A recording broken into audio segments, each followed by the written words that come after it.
नमस्ते दोस्तों, स्वागत है आपका आपके अपने YouTube चैनल ट्रेंडिंग स्टॉक्स में। कल 19 फरवरी मंडे का दिन, उसके लिए इंट्राडे ट्रेड्स के लिए कुछ स्टॉक्स को हम स्टडी करते हैं। आप इन स्टॉक्स को एजुकेशनल पर्पस से अपने वॉच लिस्ट में रख सकते हैं और इनका ट्रेंड पूरे दिन का ट्रैक कर सकते हैं। और जैसे आपको कॉन्फिडेंस मिले, आप अपने फाइनेंशियल कंसल्टेंट की एडवाइस लेकर के इसमें इन्वेस्टमेंट भी कर सकते हैं। हम सेबी रजिस्टर्ड है नहीं, इसलिए हम लोग एजुकेशनल पर्पस के लिए ये वीडियो बना रहे हैं। तो इसको प्लीज रिकमेंडेशन की तरह मत देखिएगा, एजुकेशनल पर्पस से इस वीडियो को स्टडी कीजिएगा। वीडियो अगर पसंद आए तो अपने दोस्तों के साथ इसको शेयर जरूर कीजिएगा और चैनल को भी सब्सक्राइब कीजिए ताकि आपको सारे अपडेट्स मिलते रहे। पहला स्टॉक हमने जो सिलेक्ट किया है वो कार्बोरंडम यूनिवर्सल है। This is a range trade. Range trade में आप देख सकते हैं, ये मैंने डेली टाइम फ्रेम पर रखा है। तो ये स्टॉक आप देख सकते हैं कई दिनों से कंसोलिडेट कर रहा है और अभी उस कंसोलिडेशन में पिछले 2 दिनों से 3 दिनों से ये एक ही छोटी सी रेंज में है। अगर मैं ये आपको रेंज ड्रॉ करके बताऊं तो आपको समझ में आएगा। ये देखिए, ये इसकी है रेंज पिछले 3 दिनों से।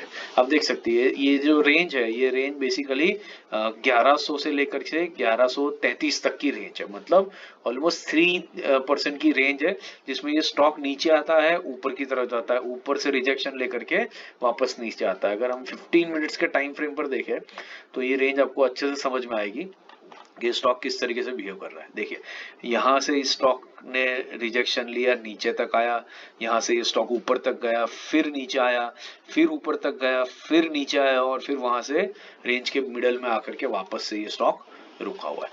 तो ये इसको बोलते हैं रेंज ट्रेड। आप देख रहे हैं छोटी सी रेंज के अंदर में ये मूव कर रहा है। अब इस रेंज ट्रेड को हम दोनों तरीके से लिख सकते हैं। कल अगर ये स्टॉक यहाँ पर ओपन होता है और नीचे की तरफ जाता है तो ये सपोर्ट लेवल जो है 1100, वहां पर हम इसको बाय इनिशिएट कर सकते हैं।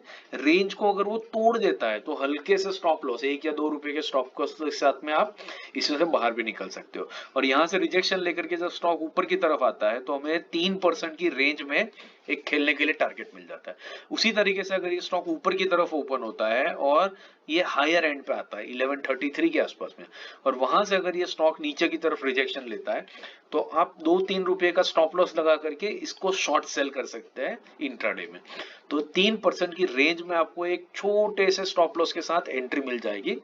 और इनकेस अगर ये स्टॉक ओपन ही होता है हायर एंड की तरफ या ओपन ही होता है लोअर एंड की तरफ, तो इसका मतलब है कि ये स्टॉक अपनी 2-3 दिनों की जो रेंज है उसको ब्रेकआउट कर रहा है। तो अगर ये स्टॉक हायर एंड पर मतलब 11:30 के आसपास में ओपन हो रहा है और वहीं से ऊपर मूव कर रहा है, तो आप इसको ब्रेकआउट समझ करके यहाँ से बाई करके इंट्राडे में बहुत बढ़िया टारगेट्स के लिए प्ले कर सकते हैं। 3% की रेंज है तो ऊपर की तरफ टारगेट भी आपको 3% के इजीली मिल सकते हैं।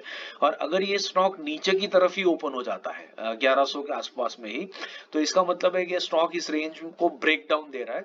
और ब्रेक डाउन अगर ये देता है तो आप इसको इंट्राडे में शॉर्ट सेल कर सकते हो। और जैसे ही ये शॉर्ट सेल करोगे 3% के टारगेट के लिए आप नीचे की तरफ भी इसको प्ले कर सकते हैं। तो ये 4 अलग अलग तरीके से आप इस स्टॉक को प्ले कर सकते हैं। इस रेंज ट्रेड स्टॉक्स में आपको ध्यान थोड़ा सा देना पड़ता है कि एंट्री कब लेनी है, बट आपको बहुत ही सेफ रिस्क टू रिवॉर्ड वाली एंट्री मिल सकती है और ये एंट्री आपको बहुत बढ़िया रिटर्न्स भी इंट्राडे में प्रोवाइड कर सकते हैं। 3% का टारगेट आप अच्छे से इंट्राडे में इसको एस्यूम करके चल सकते हो। ठीक है, सो ये है कार्बोरंडम यूनिवर्स। दूसरा जो स्टॉक हमने स्टडी किया है वो अपोलो टायर्स है।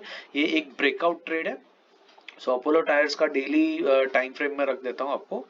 सो अपोलो टायर्स में आप देख सकते हैं कि ये स्टॉक एक राइजिंग स्टॉक है और ये यहाँ पर अपनी ये जो लाल कैंडल थी, वो लाल कैंडल से जहाँ से ब्रेकआउट हुआ था वहां से पूरा एक राउंडिंग बॉटम बना करके ये स्टॉक ऊपर की तरफ आ रहा है।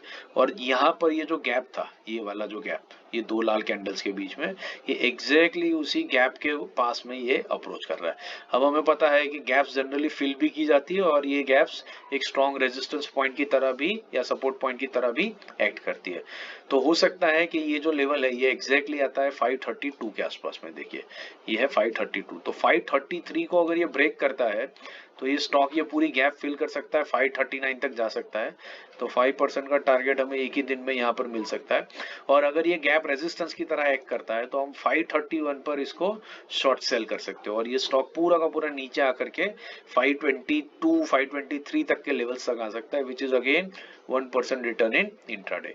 तो ये आपको 1% का रिटर्न, ये जो रेंज है यहाँ पर बहुत बढ़िया से आपको ये स्टॉक एक ही दिन में दे सकता है। तो ब्रेकआउट या ब्रेकडाउन के लिए ये गैप को किस तरीके से रिएक्ट हो रहा है उसके हिसाब से आप इसमें ट्रेड ले सकते हैं। तो ये है दूसरा स्टॉक अपोलो टायर्स। तीसरा स्टॉक हमने इंट्राडे के लिए स्टडी के पर्पज के लिए रखा है, वो है भेल BHEL। सो BHEL में भी आप देख सकते हैं ये भी एक ब्रेकडाउन सॉर्ट ऑफ ट्रेड है। आप देख सकते हैं कि ये ग्रीन कैंडल बड़ी सी बुलिश कैंडल थी, उसके बाद ये 2 दिन से ये स्टॉक एक हल्की सी रेंज पर कंसोलिडेट कर रहा है। ये लेवल अगर मैं आपके लिए ड्रॉ करूं तो ये लेवल बनता है 525 का।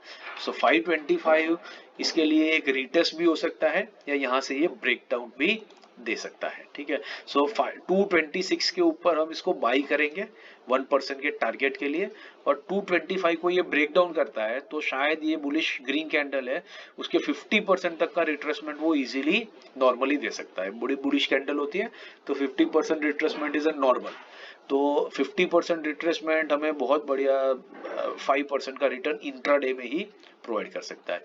तो तीसरा स्टॉक है हमारा भेल, जिसमें आप ब्रेक डाउन या ब्रेकआउट दोनों 225 के सपोर्ट लेवल के आसपास में आप कंसीडर कर सकते हैं। तो ये हमारे 3 स्टॉक्स थे आज के दिन के लिए, जो आप स्टडी पर्पस के लिए अपने वॉच लिस्ट पर रख सकते हैं और इनको स्टडी कर सकते हैं। वीडियो पसंद आया तो इसको लाइक शेयर और सब्सक्राइब जरूर कीजिएगा। Thank you and have a great day.